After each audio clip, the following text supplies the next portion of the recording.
mình cần chân mi lệ riêng chẳng cần tuan mi chiều ra chiều khát man tin lâu nang mấy lâu tiếng lệ lung bia mi cần ô nào mà anh cả rau nun na kỳ ruột lo cả chiến khăm na tuan mi dòng anh châu về Ilam na kinh về cầu la, cả chiến bên na thong cha lệ, boy kri kam na pia sung tu, thấy lâu mi cần una,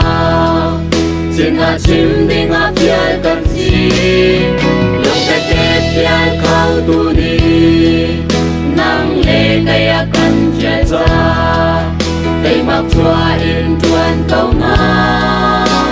usi nang mấy lâu tình lệ lung bia mi cần ô nào mà anh cả rau nun na kỳ hoạt lo và chiến khăm na tuan đi dòng anh châu về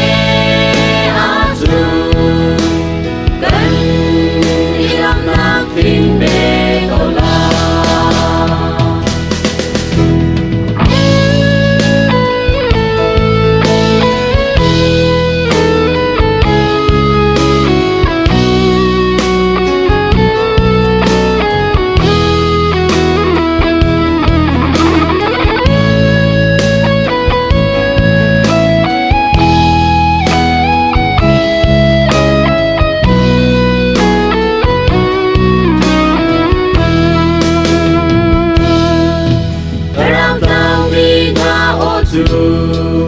boy pani at thầy cha